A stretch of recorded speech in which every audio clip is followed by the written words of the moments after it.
Asante. Mathayo 23. Naanza hapo. Ndio sasa nataka niunganishe chenye nasema na wapi? Na ile neno la asubuhi. Amen. Bwana Yesu asifiwe. Hebu tusomee, nataka usome pole sababu tulikuwa tumeshasoma haraka. Nataka tusome pole. Mathayo 23 mstari wa kwanza. Inasema, kisha Yesu akawaambia makutano na wanafunzi wake akisema, kisha Yesu akawaambia makutano na wanafunzi wake akisema, waandishi na Mafarisayo. Nimesema soma pole, nataka kila mtu ajue vizuri. Waandishi na Mafarisayo wameketi katika kiti cha Musa. Basi yeyote watakayowaambia muyashike na kuyatenda. Sikiza, twende pole. Yaani hawa waandishi na Mafarisayo chenye wanahubiri nitakana tushike na tutende. Bwana Yesu asifiwe. Amen.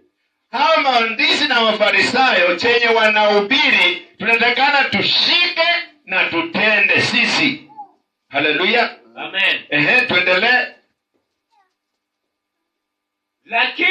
Lakini kwa mfano wa matendo yao msitende. Sababu hawa Mafarisayo wanahubiri vizuri, wana neno nzuri, wana mafundisho mazuri, lakini wakitoka kanisani wanaenda kulewa. Wana mafundisho mazuri, wana ujumbe mzuri, wakitoka kanisani wanaenda kwa usharati. Haleluya. Amen. Lakini huku kanisani tumeambiwa tusifanye usharati. Huyu aliyesema ndiye ataenda kwa usharati. Tumeambiwa kanisani tusiwe walevi. Huyu aliyehubiri ataenda kulewa. Sasa unaambia wewe chenye anahubiri fuatilia kabisa na utende chenye amehubiri. Amen. Bwana Yesu asifiwe. Amen. Lakini kwa matendo yake yale, unajua kijijini kuna wahubiri na wajua walevi, kuna wahubiri na wajua washarati. Sasa kile yeye amesema kanisani wewe shika, lakini chenye anafanya kijijini usijaribu. Haleluya. Amen. Hata unakuta hata mhubiri anafuatia madhabahu, lakini akitoka kanisani ako na baa kwake nyumbani. Wewe usiende kufungua baa, sababu mhubiri ule ako na baa.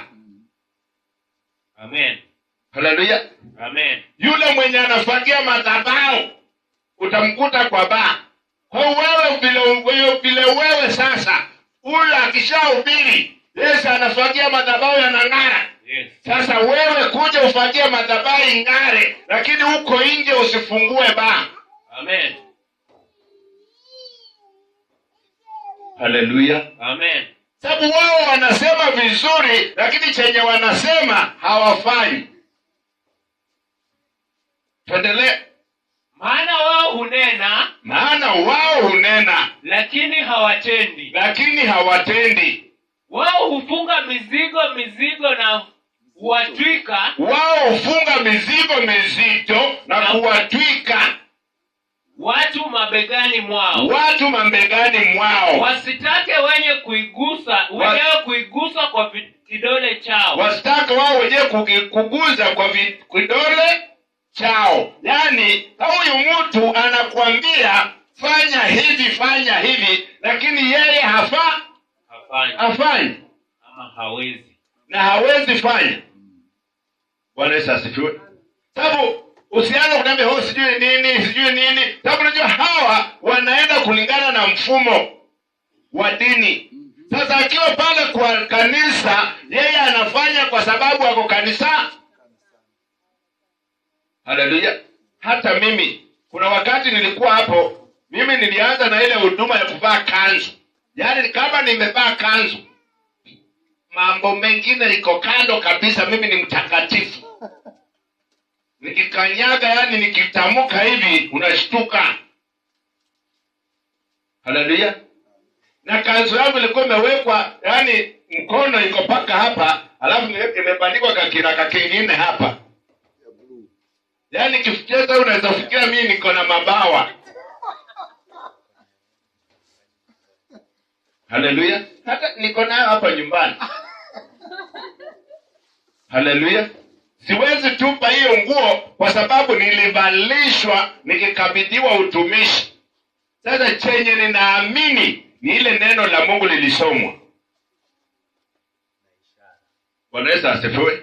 Sasa na hiyo nguo nilipewa kama ishara. Na nikienda nikivaa hiyo nguo na niingie kwa hiyo dini, wanajua senior pastor ameingia.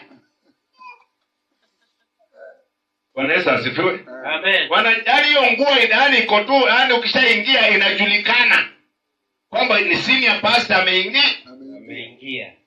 Ni kama rafiki zetu SK. Kuna nguo akiingia tu nayo kwa SK hivi, hata kama hajulikani, nguo tu utakuta anatolewa huko mbele na ambiwa njoo uketi hapo. Yaani kuna mtu hana amani. Hiyo nguo itakaje huko nyuma? Kama nadanganya.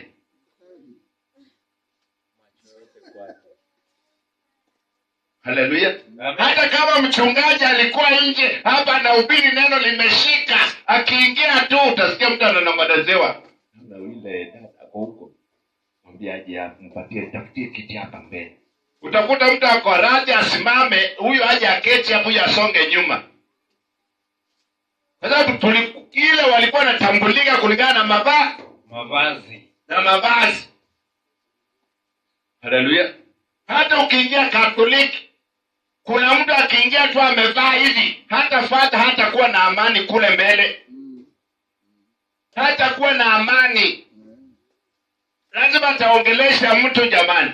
Naona ule amekaa huko nyuma kiti cha pili cha tatu ile. Hebu enda mtafutie nafasi hapa mbele.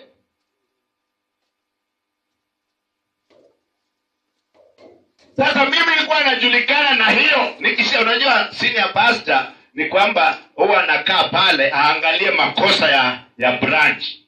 Ndiye apeleke headquarter. Haleluya. Amen. Sasa hiyo nguo nikiingia nayo, nikienda kwa hiyo dini na nivaa hiyo nguo, hata kama niko nyuma, watanipeleka mbele.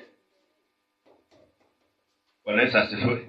Sasa unakuta sasa hiyo ishara ndio tulikuwa tunafuata kuliko Mungu. Na ndio maana siku ya kwanza niliona hiyo nguo haina maana, nilikemea pepo nikiwa na hiyo nguo kwa ndoto, ikakataa kuenda. Sasa nikaulizwa, unaamini nguo au unaamini Mungu? Sasa niliulizwa kwa ndoto. Bwana Yesu asifiwe. Unaamini nguo ama unaamini Mungu? Sababu wale tulikuwa tunavaa nao hizo nguo, wengine wako na wake wawili, wengine wanalewa pombe, lakini Jumapili yaani kama humjui kijijini, anaweza kukubira mpaka ukalia machozi ikaisha. Haleluya. Amen. Tulikuwa na mwingine kabisa tuko na yeye kicheo moja, sisi wote ni masenior pastor. Yaani ukimwambia hata kuhubiri, atahubiri mpaka aanze kulia yeye. Usituke hata wewe unalia ukiwa kule. Yeye anaongea ile kitu mpaka unaona amefeel, hata wewe anakufanya na wewe unafeel. Mpaka analia kabisa, machozi inatoka, wewe unaona anatoa kitambaa anapanguza machozi. Lakini anafanya nini? Anahubiri. Lakini akishatoka madhabahuni jamani.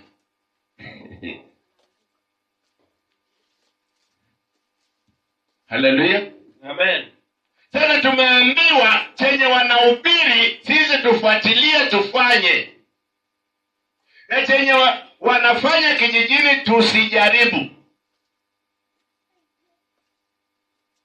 Bwana Yesu asifiwe. Amen. Unajua mwingine aliniambia sasa, mchungaji, wewe utufundishi kutoa.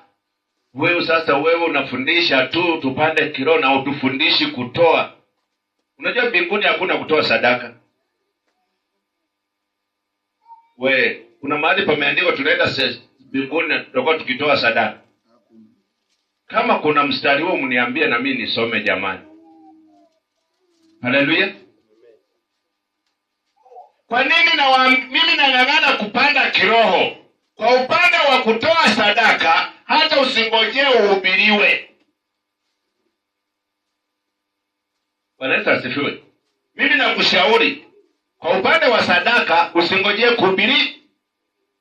Ukitaka sadaka vizuri, kitu cha kwanza acha nikupe mstari mmoja, hizo zingine ni nyingi sana. Nikisema nianze kufundisha zitakuwa nyingi sana. Mimi nataka nikupe tu mstari ule wewe utasoma. Malaki 3:8.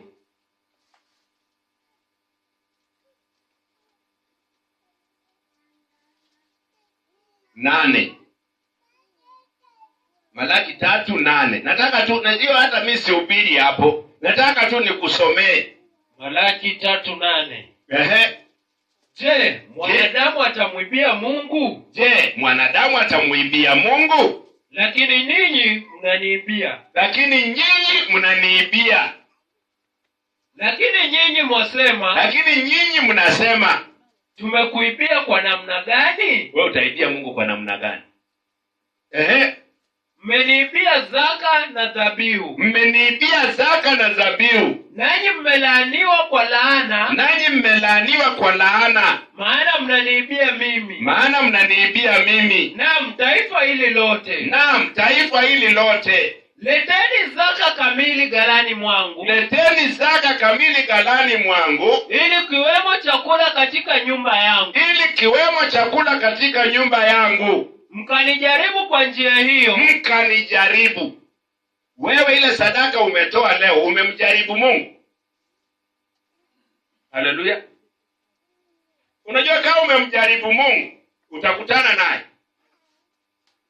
Haleluya. Kama umemjaribu nani? Mungu, utakutana naye. Mungu anasema, leteni zaka kamili ghalani ili kiwemo chakula katika nyumba yangu, mkanijaribu. Katika njia hiyo.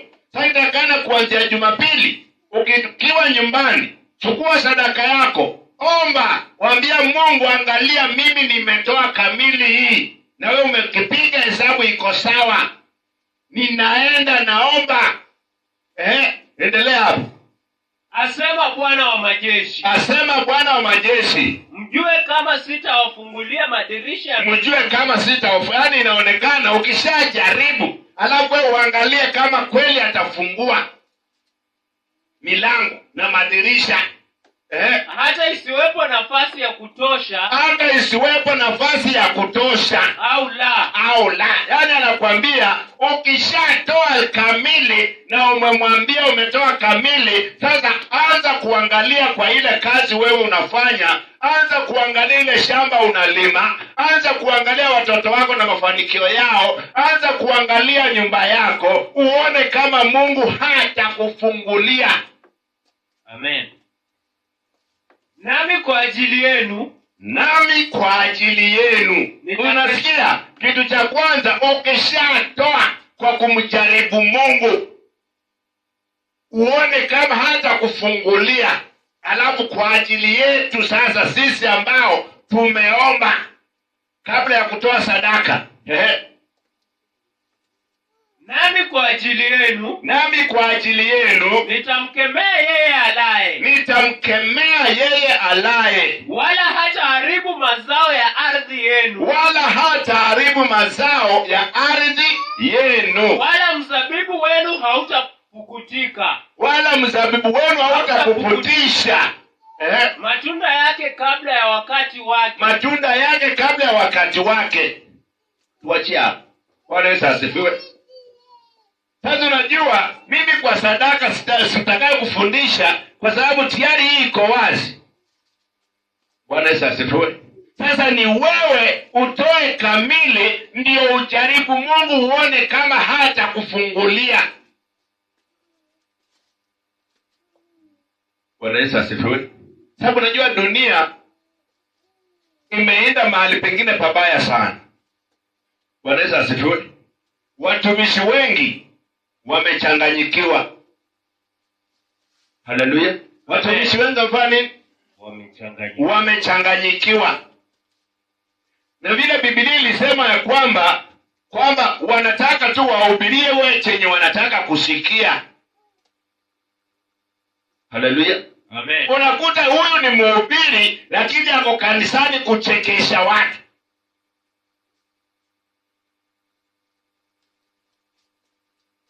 Haleluya. Amen. Unakuta mtumishi amesoma mstari mzuri kweli kweli, hauhusiani na mambo ya ndoa kabisa, hauhusiani na mambo ya mapenzi kabisa, lakini chenye atahubiri ni mapenzi. Bwana Yesu asifiwe. Mpaka siku hizi wanasema kwa madhabahu vitu haviwezi wenye vifai kusemwa kwa madhabahu. Haleluya. Sababu watumishi wanataka followers.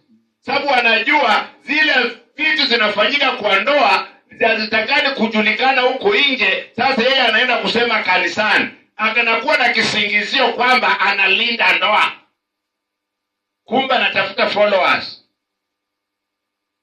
Haleluya. Sasa wakati mgumu wa siasa ya Kenya, inatakana watumishi wa Kenya washikane kwa maombi badala ya kusema vituko kanisani. Amen. Hata wamesababisha hakuna viongozi wanaogopa madhabahu. Haleluya. Amen. Na hao viongozi wanajua madhabahu ya kuchezea, wanayajua. Wao wanajua kabisa madhabahu ya kuchezea ni mahali fulani. Akiona kiongozi huko anapelekwa madhabahuni direct. Viongozi wanajua kanisa la kuchezea ni fulani, wacha niende nijenge hilo kanisa, nitakuwa nikichezea pale kila wakati. Haleluya. Amen. Sababu sasa hakuna watumishi wanaombea Kenya. Ukiona wameenda State House, wao wameenda kuchukua pesa, si kuomba. Sasa Kenya itakombolewaje? Ngumu sana.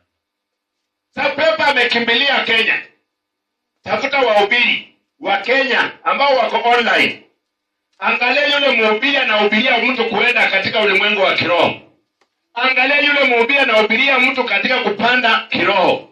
Angalia mhubiri mwenye anafundisha watu huduma wafanye. Si utakuta wangapi? Wewe mwenyewe utaangalia ukitoka kanisani. Haleluya. Amen. Sababu najua ukikuta kiongozi hakuna mtu hatumuombei. Tukishaona kiongozi amekuja amekaa, tunaanza kupiga hesabu, hapa hatukosi laki. Halo? Hapa hatukosi. Tulikuwa na harambee, tuliwaita, walikuja? Hawakuja. Sababu wanajua mahali wanafaa kuenda. Wanajua pale naweza nikaenda nikalipuliwa. Bwana Yesu asifiwe. Ama nyinyi mliwaambia wasije? Labda mliwaambia wasije, mimi sijui. Waliwafukuza. Waliwapindulia getini. Ama mliwafukuzia getini. Haleluya. Lakini kuna kanisa kiongozi akija kujenga hata wahi toka kwa uongozi. Mpaka yeye amesema jamani nimeshazeeka ni wacha hivi nipumzike.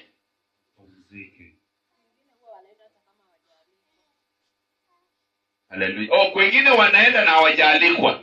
Sababu wanajua mahali wanaenda. Bwana Yesu asifiwe.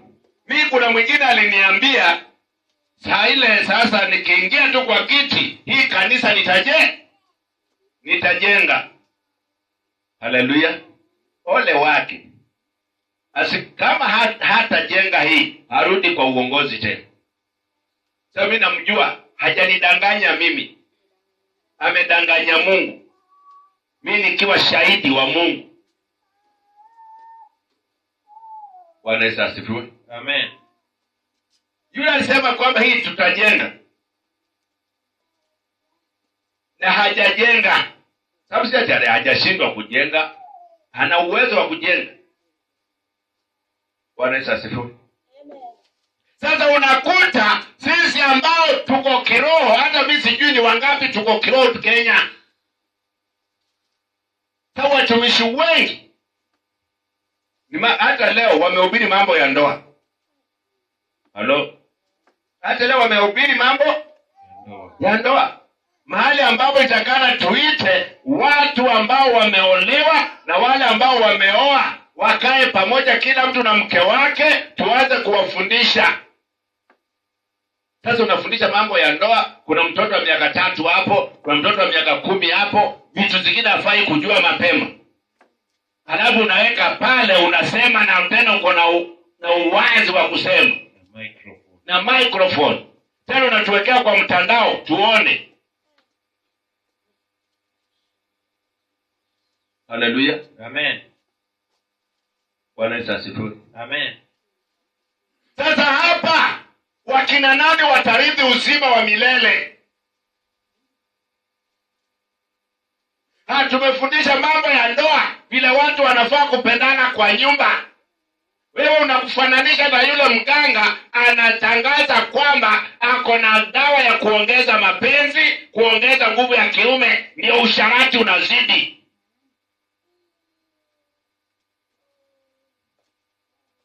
Haleluya. Amen. Sasa badala tuelezee watu ufalme wa Mungu unakaribia, tunaelezea watu fanyeni usharati zaidi, mbinu mpya ya mapenzi. Na wewe ni pastor, mpakwa mafuta wa Bwana. Sasa dunia tunaelekea wapi? Kwa hivyo kanisa tuoe.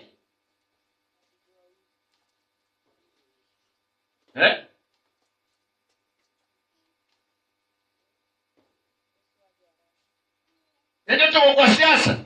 Tunahitaji ukisikia watu wanaenda mlimani, si ati wameenda mlimani kuomba. Hata mwingine unapigia kiongozi, jamani sasa tuko mlimani. Unajua hapa hata tukifungua hatujui tutakula nini. Mchungaji anasema, kiongozi mwanasiasa anasema natoa 100,000 hapo gawia watumishi wako.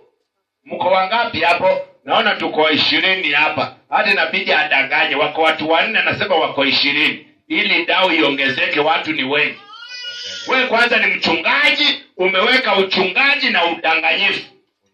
Alafu unasema Mungu atakusikia. Yes. Haleluya. Amen.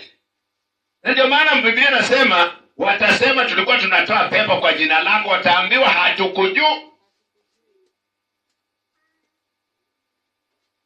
Bwana Yesu asifiwe. Angalieni mitandao, mnajua mitandao bila iko. Mtu badala kusema kuna mchungaji mwingine nilikuwa nampenda sana. Sasa nilishtukia aliongea kitu nikasema huyu kwisha. Haleluya. Amen.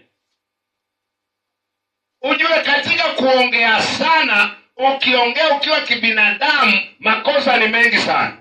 Yes. Haleluya. Amen.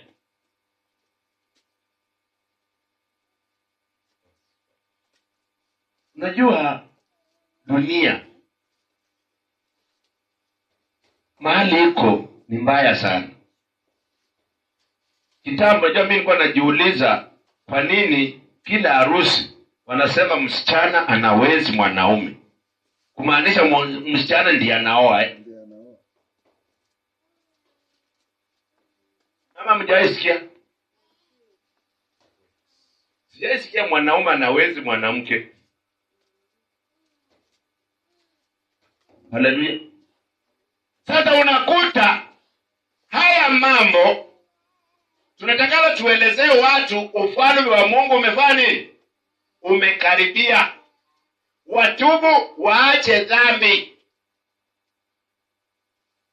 Lakini wao wameshaacha ule mstari, wameelekea upande mmoja. Anajua nikisema hiki nita trend. Nikisema hiki nitapata viewers. Nikisema hiki kitakuwa hivi. Bwana Yesu asifiwe. Amen. Sasa sisi ambao tunang'ang'ana kumjua Mungu, tunataka watu wawe na unabii, watu wawe na mafundisho, watu wawe na maono, watu wawe na ndoto. Nimeshakuchekesha kanisani, utaomba ombi gani? Utaomba ombi gani? Yule mtoto amesikia vile mchungaji amesema, kumbe kuna kuanga hii. Na mimi wiki nitajaribu. Hii wiki nitafanya tajaribu. Sasa unakuta mchungaji amehusika kuharibu watoto wa watu. Watoto wanakuja wana regret, ningejua jamani. Singefaa. Regret na kujanga baadaye. Badala mtoto asome, apate pesa yake. Na ndio maana wanasema hii. Kama wewe ni mtoto, tafuta yule mama anapata. Kama wewe ni msichana, tafuta yule mama anapata shida sana. Alafu useme, je, nikiolewa alafu nikae kama huyu mama na niwe sina pesa, nitaishi maisha gani? Hiyo ndio nataka ujifundishie hapo. Tafuta tu yule mtu anateseka. Halafu useme, nikiolewa halafu niwe sina ujuzi, halafu nifikie maisha kama haya, nitafanyaje? Ili ung'ang'ane usome, uende college, uende university, upate ujuzi wako, uanze kupata pesa yako. Ili hata ukipata mume mwenye analewa na kusumbua, unajipanga na pesa yako. Hautatiziki. Haleluya. Sio ati mimi ni mzazi wako, nimekulisha wewe, nimekusomesha, umeenda umeleta wajukuu, umeniletea tena. Mimi nafikiria mzigo napunguza, kumbe sasa ndio naongezewa. Wadogo wako wako hapo wanaendelea, sasa mimi naanza kulea tena wajukuu. Kuanza kufunga napi. Sababu gani? Aliona kwa mtandao mchungaji alisema, na mchungaji hawezi danganya. Haleluya. Nani ataambia hawa wachungaji? Hawa wachungaji kama wamechanganyikiwa. Haleluya. Amen. Sisi hapa tunataka tuulize watu na tuwaambie watu vile watamjua Mungu. Tuambie watu vile wataacha matendo yao mabaya. Mambo ya ndoa ni mambo mengine. Bwana Yesu asifiwe. Amen. Sasa ni wakati wa siasa. Tunataka tuombee Kenya. Tunataka tuombee Kenya. Kama ni kiongozi, awe ni Mungu atamleta. Mungu akishaleta kiongozi, akishakalia tu hiyo kiti, hata maisha ya hapa chini utapata pesa. Na kama ule kiongozi hata chaguliwa na Mungu, maisha ya hapa chini yanaendelea kuwa magumu. Unatafuta pesa haipatikani. Haleluya. Amen.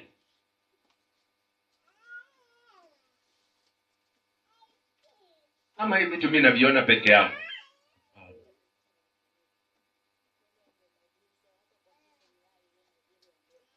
Hata kwa kifo, mtu amekufa, badala tuhubiri mafundisho ya kufariji mtu ajione kwamba bado ako na uhai, tunaanza kupeleka mambo ya ndoa katika mazishi. Watu wapendane, sijui utoe mume wako koti, utoe mke wako viatu. Sasa hiyo ndio mahubiri. Hakuna kuhubiri kwamba turithi uzima wa milele. Bwana Yesu asifiwe. Kwa matanga, ni watu wakubwa wanakuanga matangani peke yao. Hata mtoto mwingine hajui, anaenda kusikia kitu matangani. Inakuwa mchungaji amepatia mtoto kitu cha kufikiria, assignment. Haleluya. Sababu najua hiyo ndio vitu imejaa ulimwenguni. Na shetani hajatumana, amekuja mwenyewe. Haleluya. Shetani amekuja mwenyewe, na kitu cha kwanza ameteka wachungaji na watumishi wale ambao wanaaminika. wametekwa na hawajui kama wametekwa.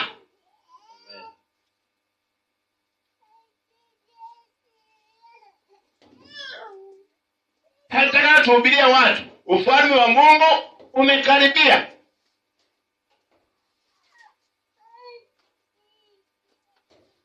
Bwana Yesu asifiwe. Sasa mimi najua huyu mke akimjua Mungu lazima atakuwa mtu wa kusamehe. Huyu mume akimjua Mungu atakuwa mtu wa kusamehe. Na atakuwa maombi kila wakati. Bwana Yesu asifiwe. Mwanaume ako na stress, sababu ako na watoto anasomesha, unamwambia akunywe dawa ya mapenzi. Na ako na stress, imemsaidia kwamba anang'ang'ana, nitapata wapi 100,000 mtoto wangu waende university. Hizo stress zinasababisha hata usingizi hakuna.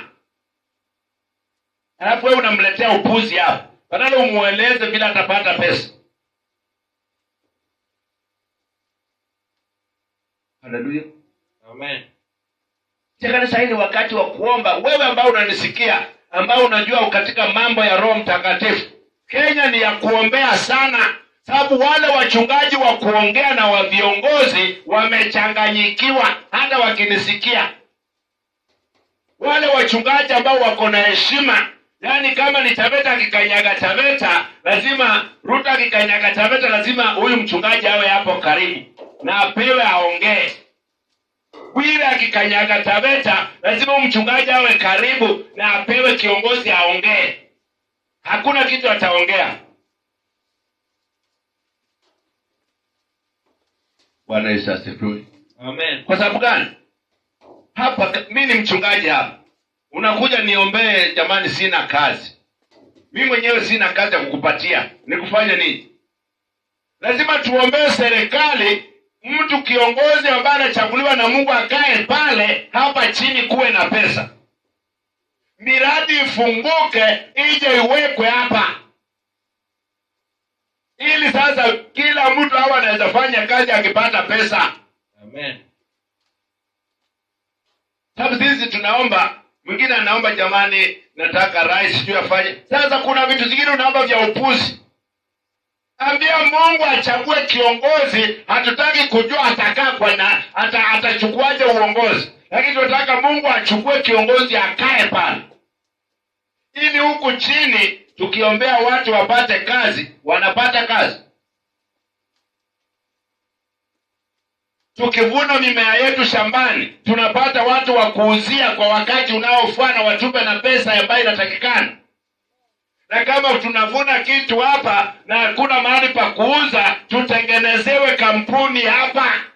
Tuweke hapo. Sasa tukivuna tunaleta kwa kampuni. Tukishaweka kwa hiyo kampuni tunapeleka ng'ambo kama Kenya hawataki kununua. Amen.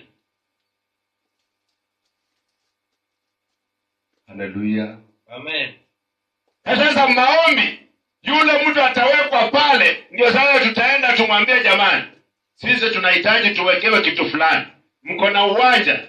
Hatuna uwanja, lakini pale kanisani kuna sehemu inatosha. Weka pale ule ili isaidie watu kijiji. Na ikisha kuja, sisi ni washirika wa hapa peke yao, mpaka wale wa kijijini. Tunataka tubadilishe kijiji kizima. Haleluya. Wachungaji ni kupigana vita tu. Unaona mchungaji fulani hata si wa Mungu, unaona mchungaji fulani anakaaje, unaona mchungaji fulani anazunguka. Unaona huyu mchungaji fulani atakusaidia nini kwa ulimwengu wa Mungu?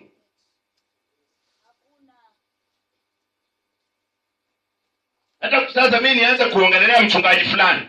Mimi nimewaongelelea sababu kuna baadhi yao wamechanganyikiwa, wanatafuta viewers, wengine wanatafuta pesa.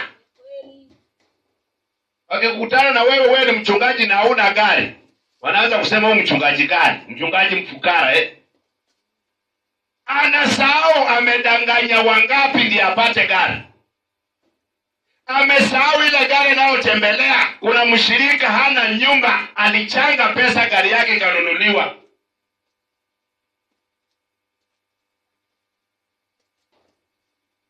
Kama mjaisikia tunachangia mchungaji wetu gari.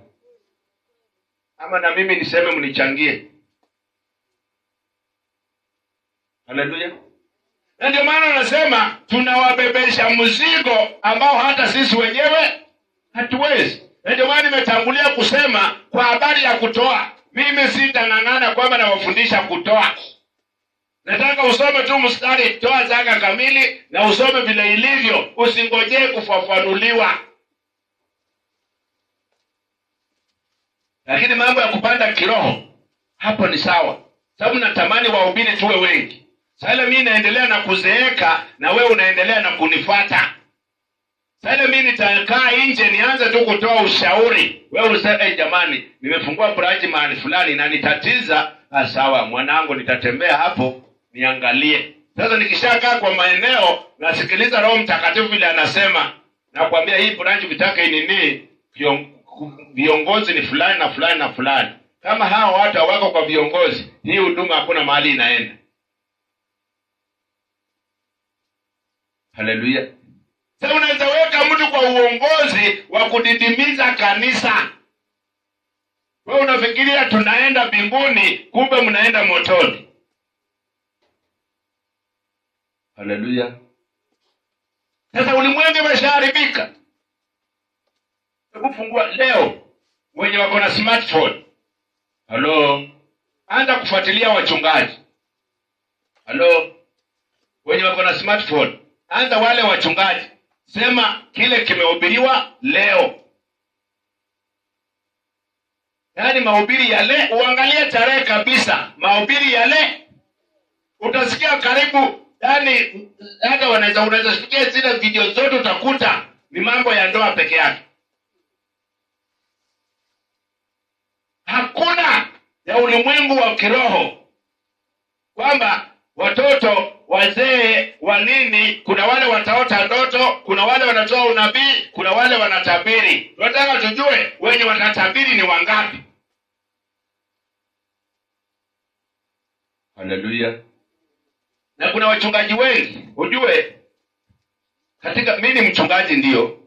Haleluya. Na kuna sehemu yangu ya ubinadamu. Na kwa vile niko na sehemu ya ubinadamu, katika viongozi wawili, lazima nikiingia katika ubinadamu, nitapendelea mmoja niache mwingine. Haleluya. Na nikipendelea mtu, na hata nikaona maono, yeye ndiye amekuwa rais. Si ndivyo? Alafu mwisho wa siku akose kuwa rais. Talaumu nani?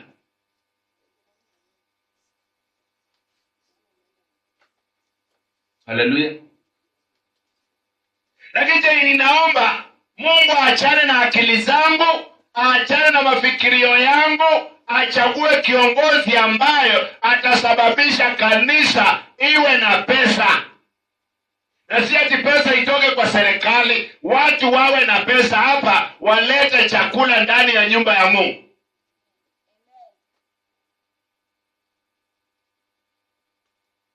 Haleluya. Watu wamekosa utu. Wanachinjana tu. Watu wanauana. Sababu utu hakuna. Na kuna mahubiri yale niliwaambia kwamba Shetani anataka kumaliza dunia na anataka kwanza kumaliza kizazi cha walokole. Wenye watabaki ni wale tu wanapenda mambo ya Shetani. Kwa hiyo siasa inatokea ili watoto wa walokole wauawe. Wale ambao wanaweza hubiri injili katika kizazi cha baadaye.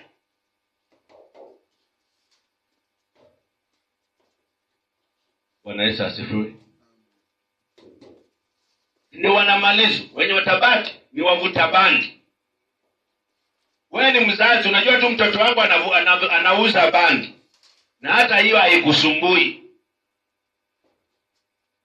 Halo. Mtoto wangu anafanya nini? Anauza bangi na hiyo haikusumbui. Haikusumbui, mtoto anatafuta riziki. Badala uombe Mungu akusaidie huyu mtoto abadilishe kazi. Na Mungu amuonyeshe ni kazi gani atabadilisha. na ile kazi atabadilisha aendelee kupata pesa bila alikuwa akipata akiuza bangi, mpaka aseme hata bangi siuzi tena.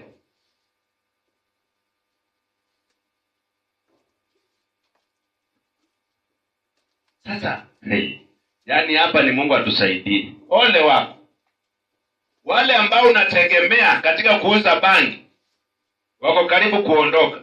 Sasa uanze kujipanga mapema. Bwana Yesu asifiwe. Uanze kujipanga mapema, sababu wale ambao wanasimama katika kuzingatia kuuza bangi, kuzingatia kuuza pombe, wako karibu kuondoka. Kuna tu kiongozi atakuja, hizo pombe zote utashtukia miezi kama mitatu hivi hakuna pombe inauzwa hadharani. Sababu huku nimekuja kushtuka, ukitaka kuanzisha biashara unaambiwa fungua bar, fungua kilabu. Wazee wa watu wanatoka kwa vilabu saa 8, saa 9, saa 10. Kisa na maana si ati wanatafuta riziki. Unajua unaweza toka kwa kilabu saa 10 asubuhi, lakini ulikuwa unatafuta nini? Na Mungu anajua. Si ati umetoka kabla saa 10 umelala nje, unaenda kusinzia kazini, kisa na maana ulikuwa kwa kilabu. Ukifika kwa nyumba, ukikaa tu kwa kiti kidogo hivi usingizi mara moja. Jamani, huyu mtu mbona analala ovyo ovyo hivi? Kumbe usingizi anamalizia kilabu.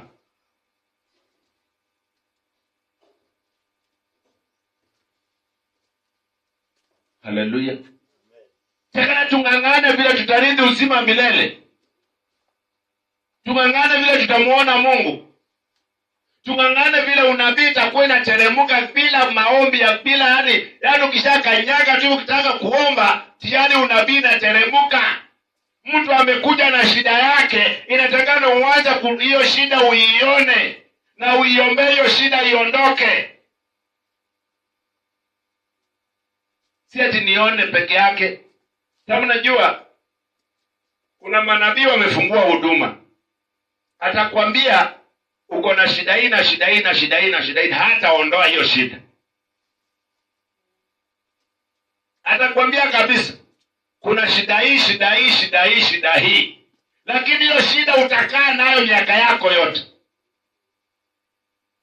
Na mimi nataka hapa kanisani Super Power Ministry, tukishajua uko na shida hii, tunaomba Mungu alete mtu ambaye tukishirikiana hii shida itakuwa inaondoka moja kwa moja.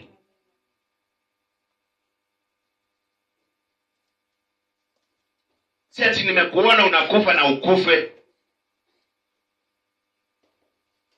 Sisi hata nimekuona unakufa umekufa. Utukufu kwa nani? Utukufu ni kwa shetani. Umekufa. Nilitakana nione unakufa, tukae kwa maombi tukemee mpaka urudi upone.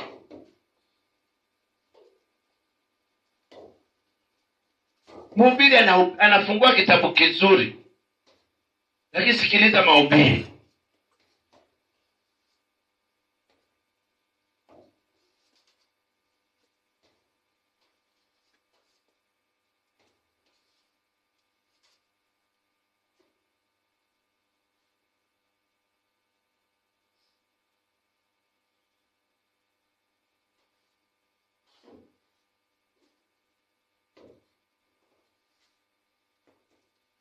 Bwana Yesu asifiwe. Amen. Ndakana ukiwa kwa nyumba, kabla shida haijaingia, umeshaiona. Haleluya. Kabla shida haijaingia, umeshaona ni kama Qurani, unakuta alert, unasema ni kama. Unajua kikaa ni kama. Unajua hiyo kitu ukishapata ufahamu. Unajua mchawi hawezi akakuroga kama unaangalia. Kwa ujue hiyo kitu. Bwana Yesu asifiwe. Mchawi hawezi akakuroga kama unaangalia. Anangojea ulale usingizi ndio aite roho yako, fulani njoo. Ndio roho yako iende kwa mganga. Ndio aiambie chenye anatakana wewe ufanye. Sasa nataka katika ulimwengu wa kiroho uwe makini, ili hawa watu wasichukue roho yako ovyo ovyo. Bwana Yesu asifiwe. Na hiki kipindi ni kigumu sana. Kuna watumishi wataenda kupoteza maisha. Wanasiasa amekuja, vurugu imeanza, marisasi nafyatuliwa, mchungaji mfani amekufa. Bwana Yesu asifiwe. Kwa hata hapa vile tutakuwa na harambee, kitu cha kwanza tunaingia maombi.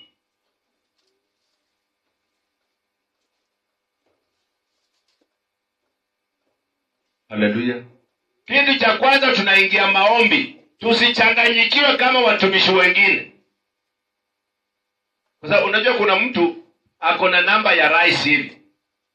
Akipiga hivi, rais anamwambia chukua milioni nimekutumia.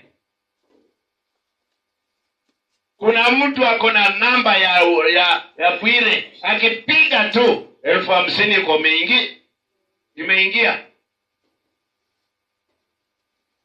Je, hii pesa imeingia imefanya kazi ya Mungu ama kazi ya mtumishi? Na ndio maana hapa niliwaambia, tukisema tunataka mawe, beba mawe lete. Ukisema nataka kutoa mawe, beba. Na ukinitumia pesa ya mawe, ndio maana ule alituma pesa ya mawe, nilienda mpaka Timboni. Nikachukua video, nikachukua mawe, lori ikajazwa, tukaja tukaweka hapa. Ili hata yeye ajue ile pesa ametoa imefanya kile kitu alikuwa anatarajia kifanyike. Haleluya.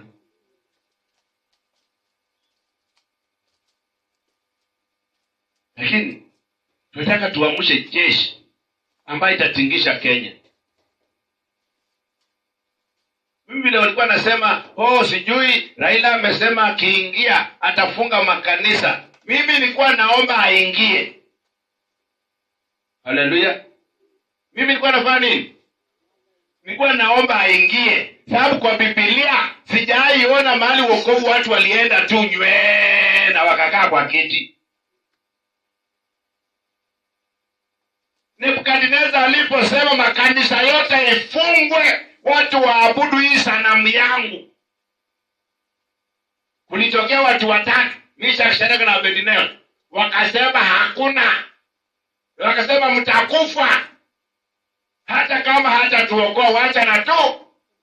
Haikuwa kwa raha kwamba mtumishi ameingia lazima apelekwe mbele. Akiingia naambiwa wewe ni mshirika, hapa mimi ndio kiongozi, wewe kaa kwa kiti huko nyuma.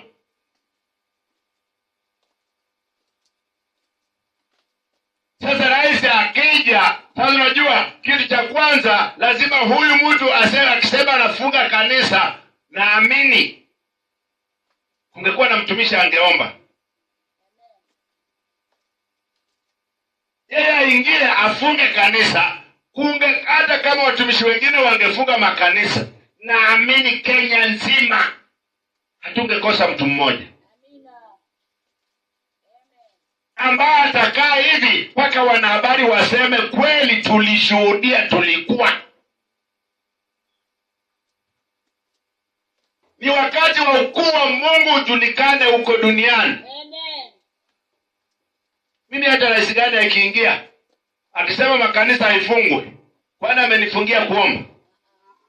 Atakuja kwangu angalia ninaomba?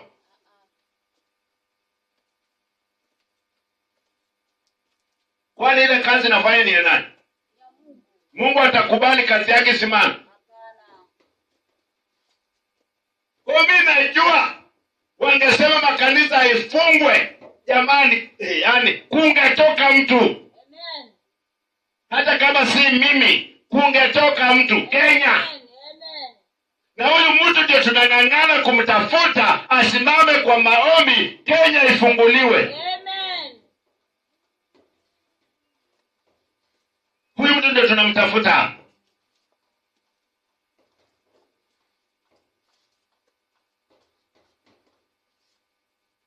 Danieli akiwa peke yake,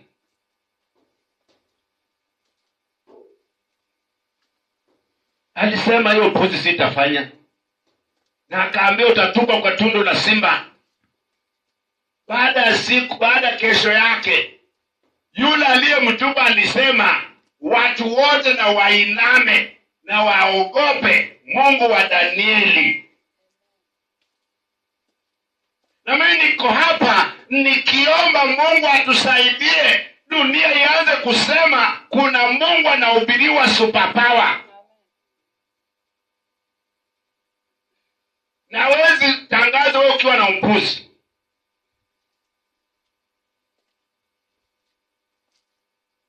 Huko nje wanasema, je wewe?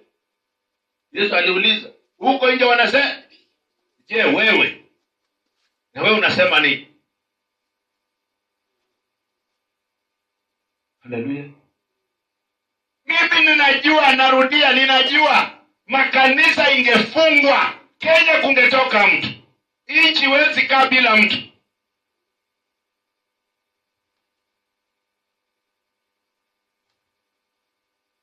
Kungetoka mtu. Hata rais angeonyeshwa maono. Vile Nebukadneza alionyeshwa maono, ikabidi Danieli atafute mahali yuko. Kungetoka mtu. Sababu watu ambao wanafaa kutoka ndio wanatangaza habari ya mapenzi kanisani.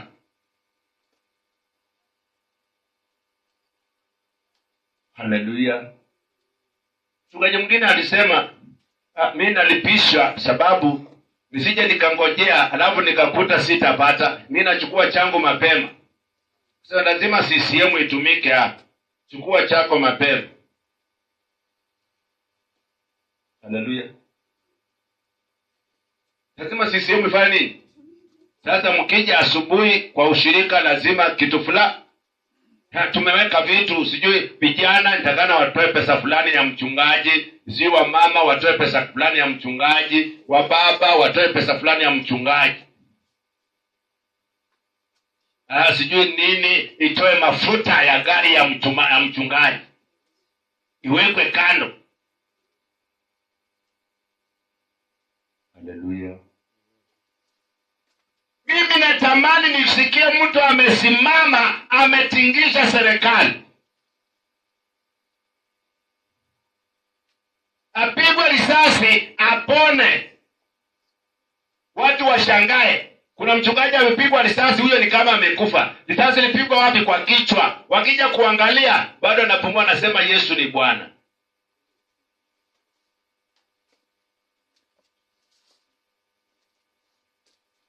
Haleluya. Mbele ya watu tunasema tuko tayari kufa kwa ajili ya Yesu, na mbele yako wewe mwenyewe hauko tayari kufa.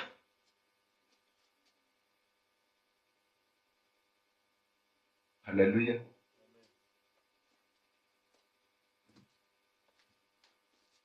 Nikisema hapa wangapi wako karibu kufa kwa ajili ya Yesu? Kila mtu atabeba mkono. Kila mtu atabeba.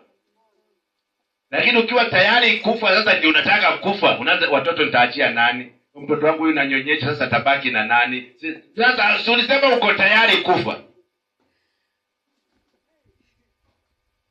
Unajua kuna kitu kinakuja kuongelewa ni rahisi, lakini kutenda si rahisi.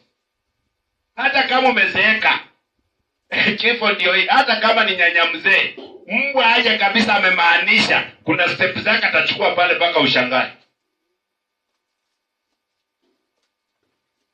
Haleluya. Mimi bomu ilipolipuka town Nairobi, nilikuwa nafanya kazi Loza au Singara.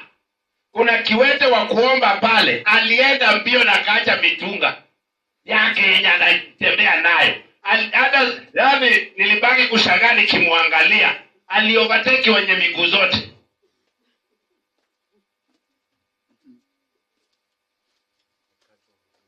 Kwa wakati wa kifo, yani kuna kuwaga na neema fulani.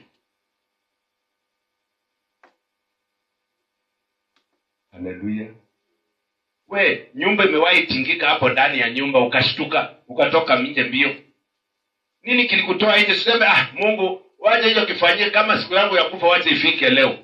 Usinyamaze tu kwa nyumba. Kwa nini utoke mbio na hasira? Unataka kuangalia ni nini kinafanyika. Sababu huko hauko tayari. Halo. Kwa Kenya mahali imefika. Hata kama unabii nasema ati Kenya ni taifa la Mungu, wachungaji wa Kenya saa hii wameharibika. Nimeambia tu leo. Angalieni tu Kenya, manini ya Kenya. Kama uko na smartphone, mimi sitaki kusema, utatuletea ushuhuda nini hiyo Jumapili nao kuja. Haleluya. Na nitauliza ushuhuda. Nataka mahubiri ya leo.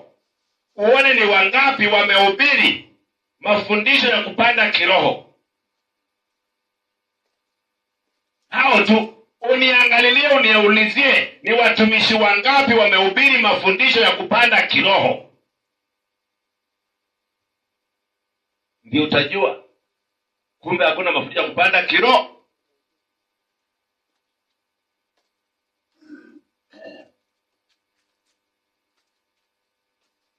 Bwana Yesu asifiwe.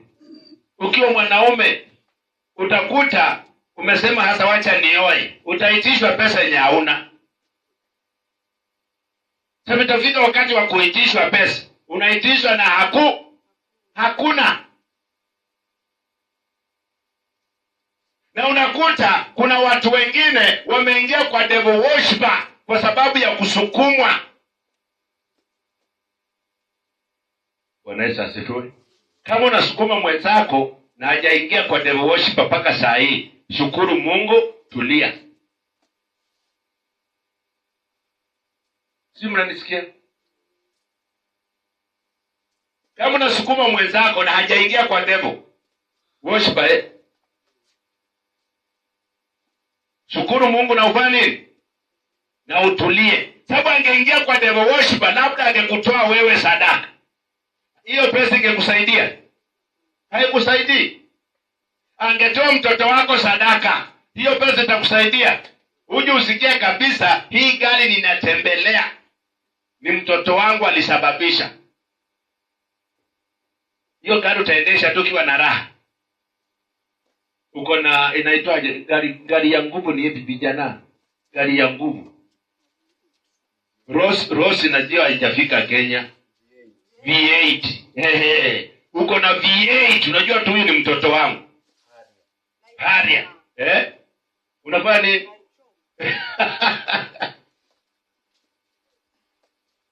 Dada anasema anaichoma hiyo gari. Sasa utapoteza watu wawili. Umepoteza gari, umepoteza mtoto.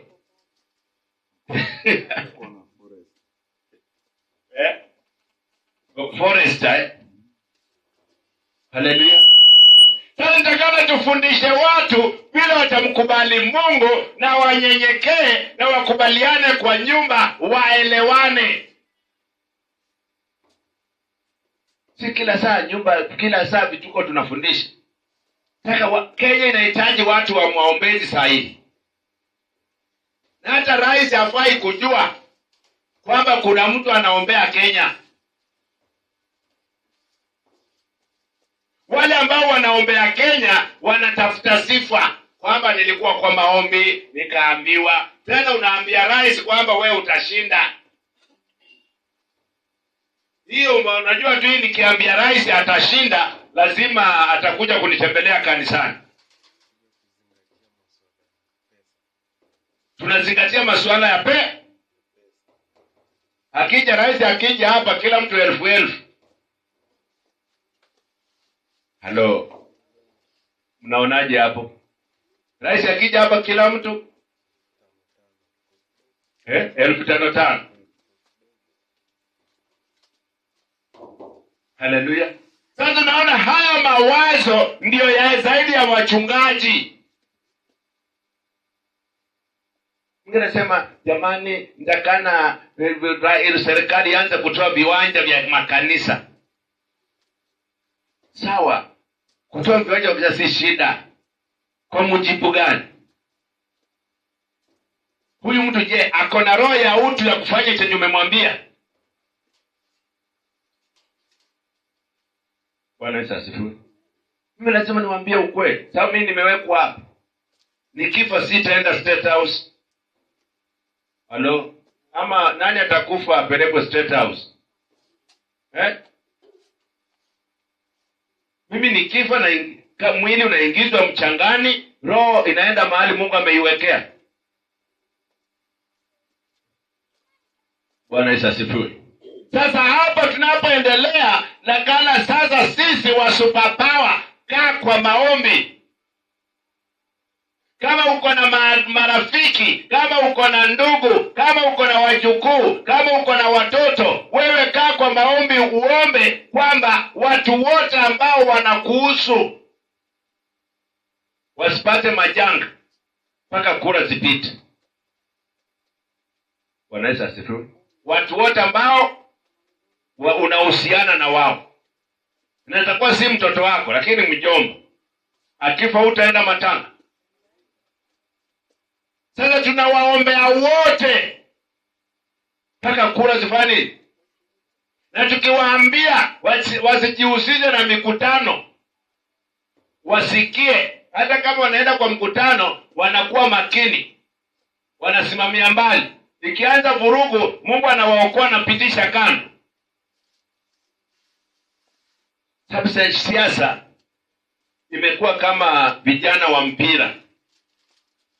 Kuna mtu ako karibu kufa sababu ya siasa.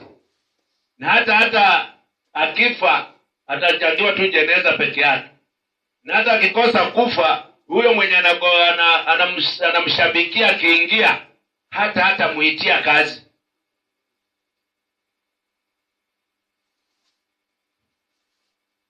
Haleluya. Na nyinyi wa mama ambao mimi nilisemaje? Hata mama Stani nilimwambia hadi mimi nipite nikutu natingishia mwanasiasa kwamba sasa sijui nini amekuja kuitisha kura. Baada hiyo tutaelezana kwa nyumba vizuri. Na anajua. Haleluya. Hadi nimeona kwa TV mke wa mchungaji.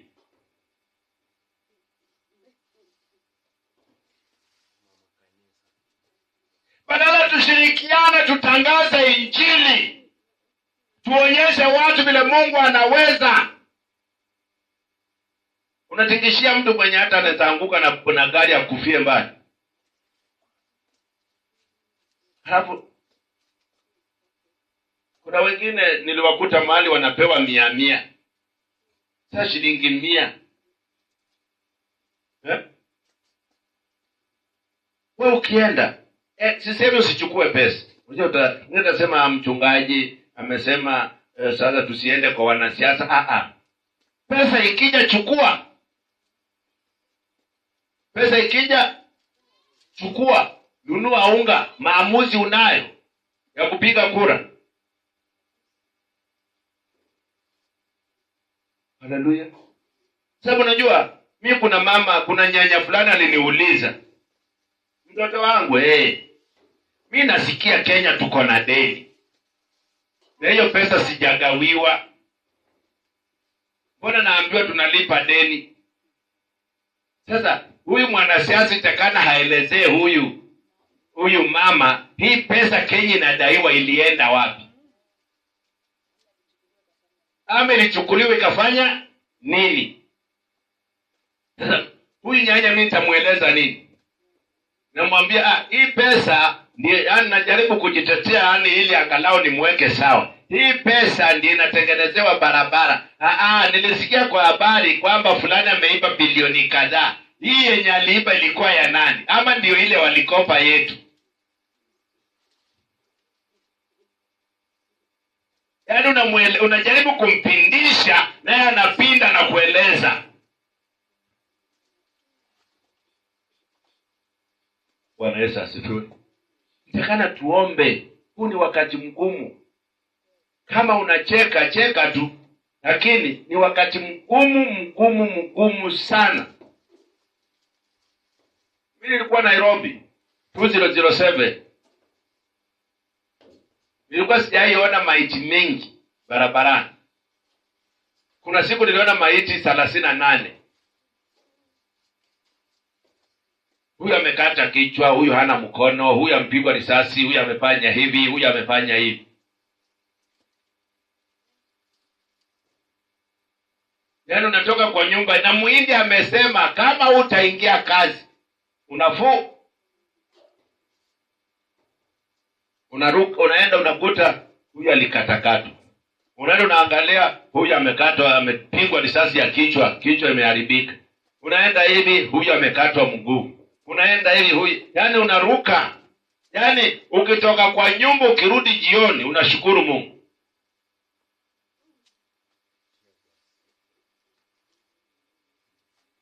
Tia gas, macho lizoea tia gas, hata hakuna haja kubeba maji.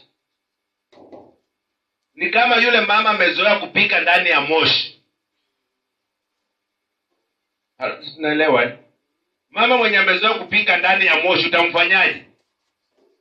Ameshazoea, kuni mbichi anapuliza tu na moshi kwa wewe, ukiingia hapo hata unashangaa kukaa hapo ndani. Yaani tia gas ilipigwa mpaka macho yako ikazoea tia gas. Yaani unakutana mtu anakimbia inabidi ukimbie sababu unaweza kungojea. Yaani hata ujue anakimbia nini. Yaani kwa vile anakimbia kienda huku na wewe unakimbia, utaki kuona chenye anakimbia.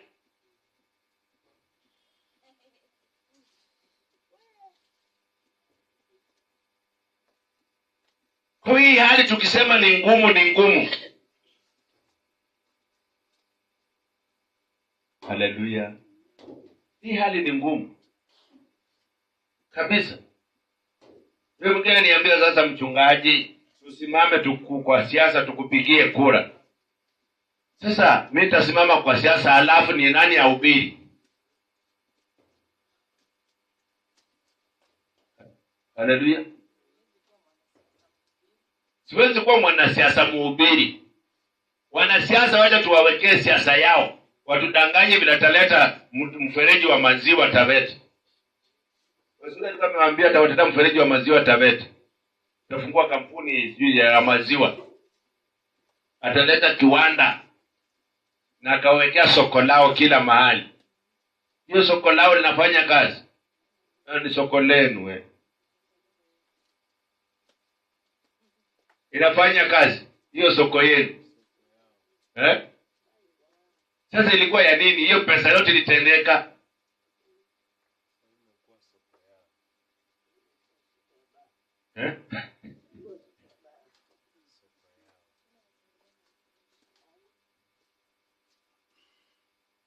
Haleluya. Sasa takana, huu ni wakati wa kuomba, wa kulilia Mungu alete kiongozi ambaye anatakikana kutuongoza sisi. Haleluya. Mimi nangojea wa hapa Kimbondini Mbogoni. Kwa vile niko Mbogoni na washirika wangu wengi wako Mbogoni. Nangojea wa Mbogoni aje nimpatie strategy kama utaingia kitu cha kwanza hii na hii na hii na hii na hii. Hii nimeshatembea, najua mahali shida iko. Na najua hizo vitu zikifanyika watu wa Mbogoni watapata nini? Pesa. Bwana Yesu asifiwe. Lakini sitaki ati mimi mwanasiasa. Mimi ni kuwaombea washike uongozi. Bwana Yesu asifiwe. Sababu hapa Mbogoni najua, Taveta nzima mimi naelewa kila mahali. Sababu nimehubiri Taveta nzima. Bwana Yesu asifiwe. Nilizunguka Taveta 2012. Nilizunguka Taveta nzima. Haleluya. 20 nilizunguka Taveta nzima. Sasa kila mahali naelewa. Na sasa ndio nimeelewa zaidi. Bwana Yesu asifiwe. Lakini wenye wako hapa, unaenda kwa mbunge, badala umpatie strategy, badala umpatie mpango wa kusaidia wananchi wa chini, unampatia mpango wa kukupatia wewe pesa. Akishakupa 10,000, hiyo imeisha, tutaonana tena ile mwaka mwingine uchaguzi kija. Badala umwambie jamani, hii eneo langu ukifanya jambo hili na hili na hili na hili litasaidia watu wengi na watapata chakula. Kwa hata kama ni kula wakati mwingine, kwa vile utakuwa umesaidia, watafanya jambo fulani.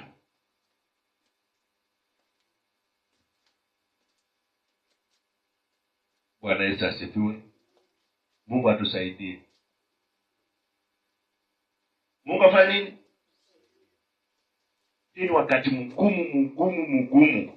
Na hii siasa ndiyo ngumu kuliko zote. Hii siasa ndiyo ngumu kuliko zote. Bluetooth mode connected. Hii ndiyo ngumu kuliko zote. Ukiangalia mitandao, ukiangalia TV, ndio utajua hii siasa ndiyo ngumu kuliko zote. Wacha ile ingine, haikuwa ngumu.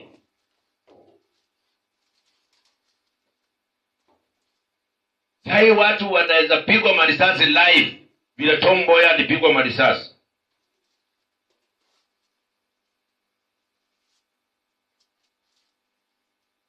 Ama mjui Tom Mboya alipigwa marisasi?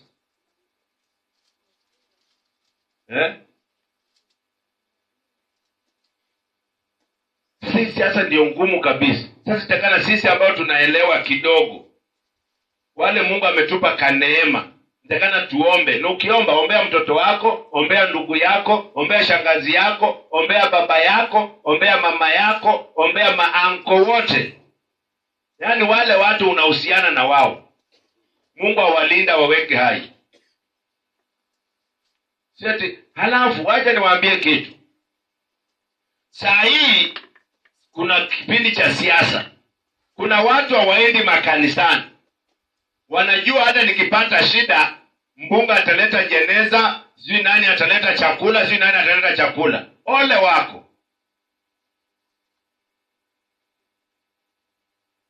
Haleluya. Si unajua kuna watu kama hao? Hata kwa kijiji ya wako, mpaka michango ya kijiji wanaachana nayo. Wanajua mbunge yuko, ikinipata tu atafani, ataleta pesa. Ole wako. Kama uko kanisani, zingatia na mipango yenu ya kanisani. Kukitokea kanisa isimame kwa nafasi yake, kijiji isimame kwa nafasi yake, wanasiasa wasimame kwa nafasi zao. Wewe ukishasimama na kijiji, pesa ya wanasiasa unawaambia, hii pesa wanasiasa ni yangu, kijiji mfanye vile huwa mnafanya, si huwa nachanga. Msianze kuchukua pesa ya Bwire mweke kwa mambo ya kijiji. Nyinyi kijiji changeni ile pesa yenu mnachanga mweke hapo. Na hii pesa ya Bwire kama ni mchele ya Bwire, mkitaka kupika mnipe pesa. Baada ya matanga niwe na pesa ya kukula siku 2-3. Ole wao. Mtu ambaye ananihusu apate matanga na akiwa kwa kijiji. Mtasema pastor amechanganyikiwa. Nitaambia kwanza pesa ya kijiji ikae wapi? Ikae kando hapo. Na pesa ya kanisa, vile kanisa na mipango ya kanisa ikae wapi? Ya. Hii pesa ya Bwire hakuangi. Halo. Yaani siasa ikishaisha, kuna wanasiasa wengine hawatatoa mchango. Kuna wanasiasa wengine hawatafanya nini? Hawatatoa mchango. Lakini matanga itafanyika. Sasa vile matanga huwa inafanyika siku ambayo si ya siasa. Tunataka siku ya siasa matanga ifanyike hivyo hivyo. Hii pesa ya Bwire ibaki kwa mjane ama ni nani kwa familia.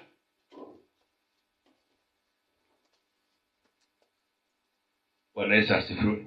Si kwamba kwa vile matanga imepatikana siku ya siasa, mpaka hata pesa kijiji inachangisha pesa, matanga ikishaisha watu wanakula mandazi kama wao ndio wafiwa. Mimi najua mtanichukia, lakini lazima nitawaambia. Vile matanga inaisha kama hakuna siasa. Kama kuna mimi ni vile tu wale wamepata matanga, mimi sihusiki. Kwa hivyo sina kitu cha kuongea pa. Kama nyinyi mnaonaje? Eh?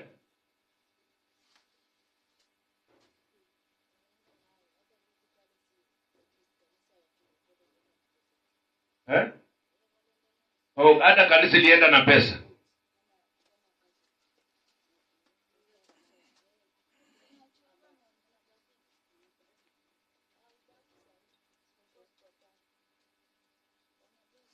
Matanga yote yenye nimewahi usishwa, wengi wanaenda na sadaka. Super Power peke yake ndio inaachaga mjane sadaka.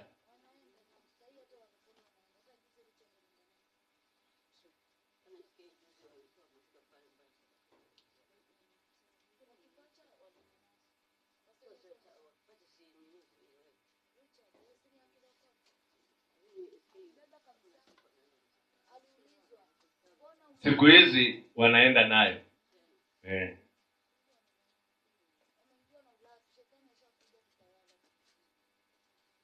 Haleluya.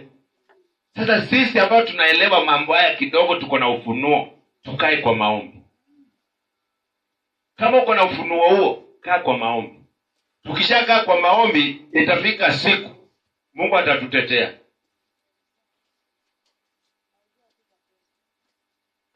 Dunia hata Yesu hakupendwa. Hata Yesu hakupendwa. Walimpenda, wengine walimpenda baada yeye kufa.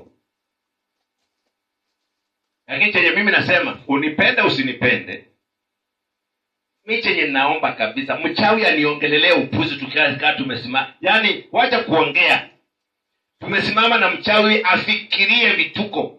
Tukaa tumesimama, chenye amefikiria kimfanyikie saa hiyo hiyo on the spot kama tuko na yeye hivi. Ndio mimi naomba kila wakati. Ndio huyu mchawi aseme, nimefikiria tu na hii imetendeka. Je, nikiongea? Hiyo itakuwa ni siri yake na Mungu. Mungu aonyeshe huyu mchawi upuzi yenye anafanya haufai. Haleluya.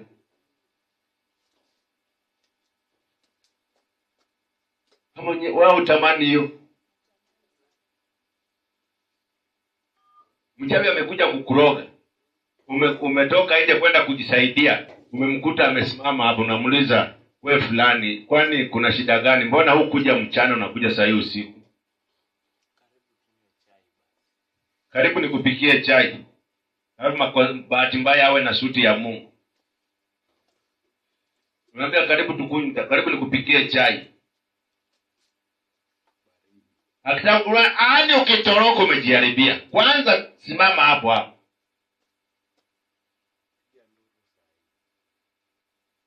Utaki ukiwa hivyo. Nataka wale washirika wa Super Power waanze kushika wachawi nje. Yaani unakaa tu kwa nyumba, unasikia roho inakwambia hebu toka nje. Ukitoka nje unamkota, ndio yaani Mungu anamfunga ufahamu kabisa. Pako mkute. Yaani wamfunge kabisa. Sasa anafanya vituko zake, wewe umwambie, dada, anashtuka, wewe kuna nini? Kwani mbona umekuja saa hii?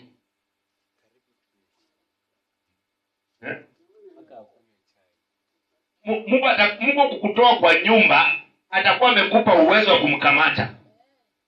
Imani yako itakuwa iko wapi? Paka utoke ufungue mlango, umkute bado anafanya vituko zake pale.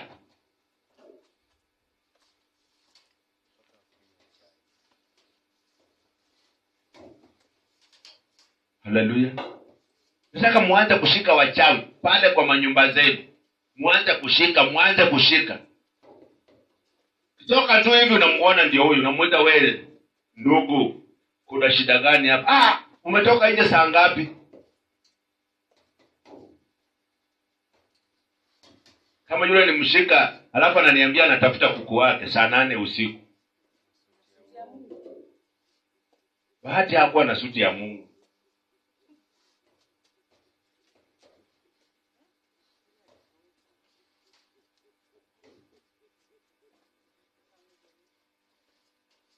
Haleluya.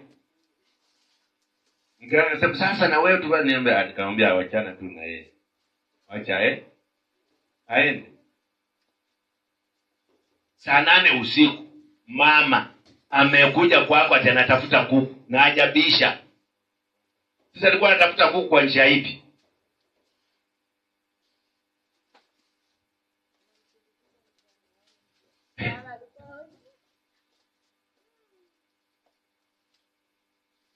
Haleluya. Yeye alienda hivyo hivyo. Wa hapa mwenye alikuwa kwa uwanja ndio nilimsindikiza. Ndio nikaulizwa na nani hapa, nilikuona nisikia ukiongea usiku kwenye saa 9 hiyo, kwani ulikuwa unaenda wapi?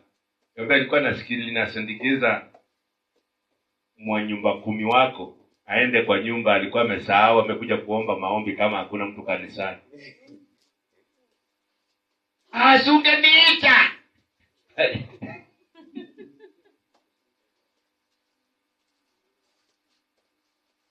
Haleluya. Tunataka tuombe kila mshirika wa Superpower awe na vitu kama hiyo. Yaani unamkuta nje. Ukishamkuta nje, kitu cha kwanza shukuru nani? Mungu. Alafu unajua ukishamshika nje hata rudi tena.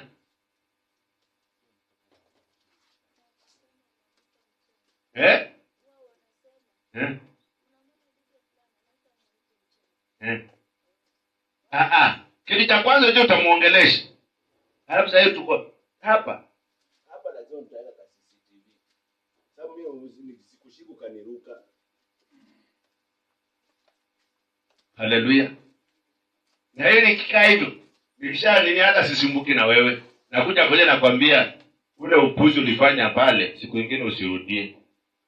Nini kwani unaniita mchawi, nini naenda kukushtaki? Hiyo usitoe kabla hajashtaki. Ngojea kushtaki kupeleke paka kwa chief. Sasa unaenda kwa chief, unaenda na laptop. Sijui nini. Wewe huyu mtu ni mwizi, alikuwa amekuja kuniibia. Angalia tena alikuja kuiba na suti ya Mungu. Sasa muulizeni alikuwa anafanya nini hapa? Hii ndio maana nilienda kumuonya. Unajua hapo kuna wasikilizaji. Atakuwa ameshajitangaza vizuri mwenyewe. Na hii itakuwa ni vizuri kuogopesha wale wengine wasije. Pale ukienda yule ako na laptop kwa nyumba anakuona tu akiwa kwa nyumba.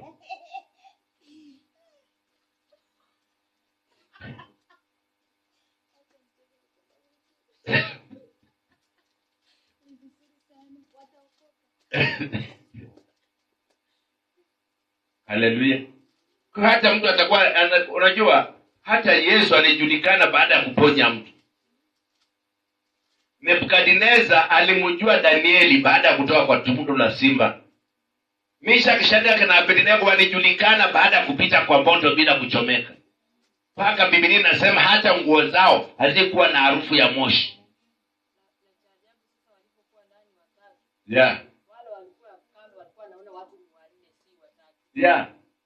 Sababu kuna ule kiongozi ambaye uko na yeye. Bwana Yesu asifiwe. Nataka Superpower Eldoro tufike hapo. Yaani kila mtu awe ni moto wa kuotea mbali. Haleluya. Si tumeelewana? Nimeona Mwokozi.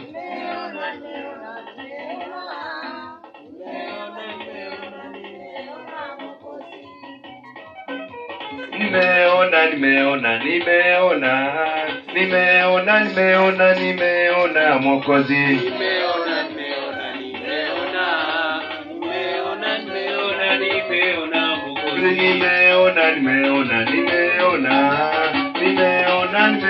Nimeona Mwokozi.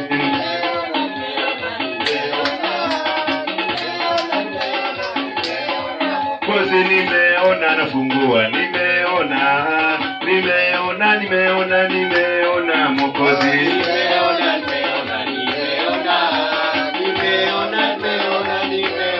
Mwokozi nimeona natenda. Nimeona Mwokozi.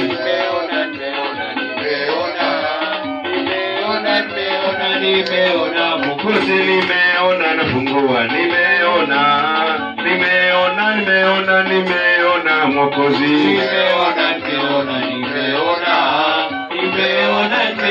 nimeona Mwokozi, nimeona natenda, nimeona Mwokozi, nimeona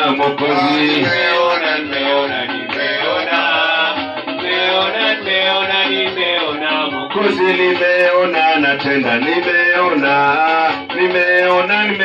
nimeona Mwokozi.